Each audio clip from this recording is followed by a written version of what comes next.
Isang gabi noong 1966, sa loob ng isang lumang psychiatric hospital sa Oregon, isang pasyente ang biglang pinatay ng isang hindi nakikitang nilalang.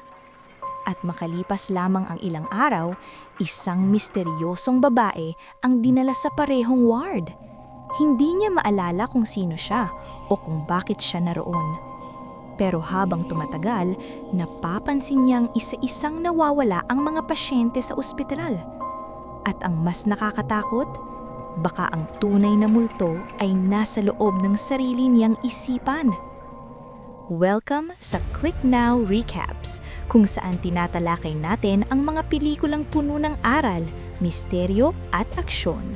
Kung mahilig ka sa mga kwentong may twist at nakakagulat na ending, siguraduhing manatili hanggang sa dulo ng video. Ngayon, ating alamin ang kwento ng pelikulang The Ward. Ang kwento ay nagsimula kay Christine, isang babae na nahuling sinusunog ang isang abandonadong farmhouse. Hindi siya nagsasalita at tila wala siyang maalala tungkol sa kanyang nakaraan. Dahil dito, dinala siya ng pulis sa North Bend Psychiatric Hospital. Doon siya kinunan ng litrato, pinaliguan at dinala sa kanyang ward. Sa ward, nakilala niyang 4 pang pasyente. Si Iris, isang tahimik at artistic na babae. Si Sarah na may mapang-akit na personalidad. Si Emily na medyo agresibo at wild. At si Zoe na parang bata kung kumilos. Doon din niya nakilala ang therapist na si Dr. Stringer na gustong alamin ang katotohanan tungkol sa kanyang memorya. I'm trying to help you. I don't need your help! Yet here you are, confused and disturbed. Ngunit mula pa lamang sa unang gabi, may kakaiba nang nangyayari sa ward. Habang natutulog ang lahat, napansin ni Christine ang isang nakakatakot at depormadong babae na nakatayo sa dilim at nakatingin sa kanya. Patuloy na naguguluhan si Christine sa mga nangyayari.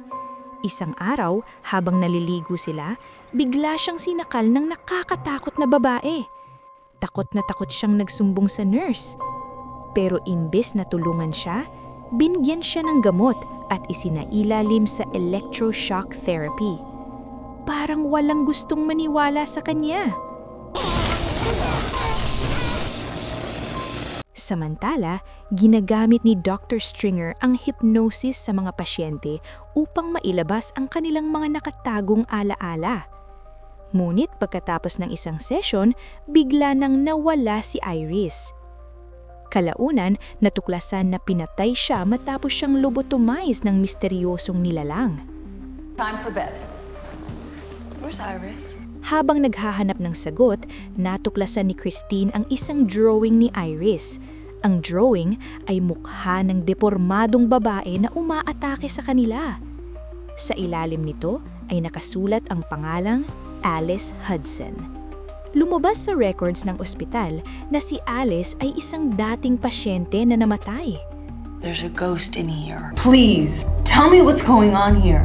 Sinubukan ni Christine na kausapin ng doktor tungkol kay Alice, ngunit tila may tinatago ang ospital. Isang gabi, nagpasadya sina Christine at Emily na tumakas. Napunta sila sa isang silid na parang morgue kung saan nakahanap si Emily ng isang scalpel na itinago niya para sa kanilang pagtakas. Emily, is that you?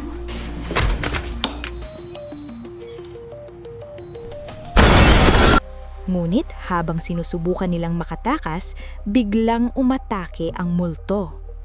Nawalan ng malay si Christine habang nahuli naman si Emily. Hindi nagtagal, nagsimula nang mangyari ang sunod-sunod na pagpatay.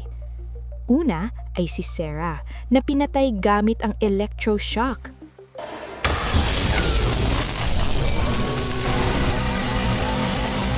Unti-unti nang nalalaman ni Christine ang buong katotohanan tungkol kay Alice.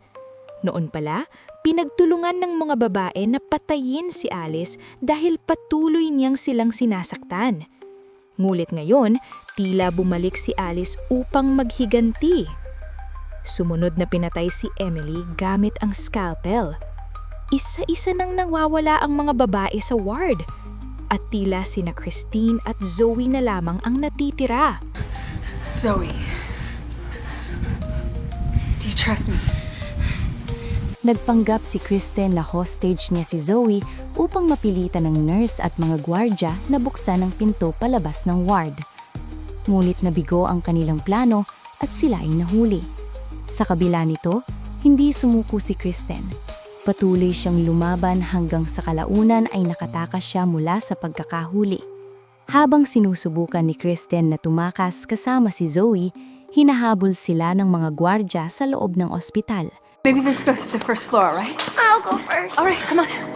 Naipasok ni Christine si Zoe sa elevator, ngunit nang sundan ito, napansin niya ang dugo sa sahig. Nang sundan niya, bigla siyang inatake ng multo.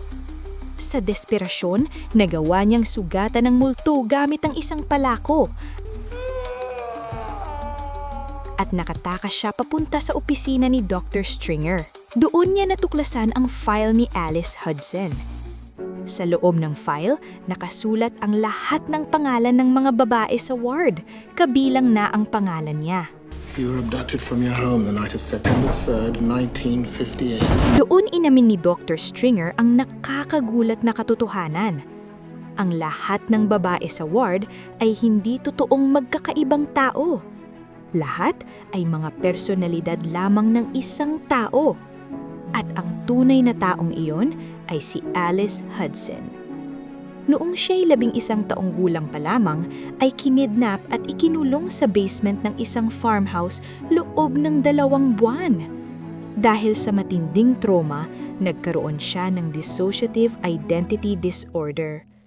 Kaya upang makailasin sa sakit ng kanyang eksperyensya, ang kanyang isipan ay lumikha ng maraming personalidad. Ang bawat babae sa ward, sina Iris, Sarah, Emily, Zoe, at maging si Christine ay parte lamang ng kanyang pagkatao. Ang multong tinatawag na Ghost Alice ay kumakatawan sa tunay na personalidad ni Alice na gustong bumalik. Kaya isa-isa niyang pinapatay ang ibang personalidad upang muling maging buo ang kanyang pagkatao. Ngunit ang personalidad ni Christine ang huling depensa ng kanyang isipan upang takasan ang kanyang trauma. Sa huling laban sa loob ng kanyang isipan, nag-away ang 2 personalidad. Now it's time to say goodbye. Sa gitna ng halusinasyon, nahulog si Christine mula sa bintana ng ospital. At doon, tuluyang nawala ang personalidad ni Christine. Pagkatapos ng insidente, gumising si Alice Hudson bilang kanyang tunay na sarili. Unti-unti niyang naalala ang nangyari sa kanyang kabataan. Dinalaw siya ng kanilang mga magulang at sa wakas ay tinanggap niya ang kanyang trauma. Mukhang gumaling na siya at handa nang umalis sa ospital. Ngunit sa pinakahuling eksena, habang binubuksan niya ang medicine cabinet sa kanyang kwarto, biglang sumulpot ang mukha ni Christine mula sa salamin.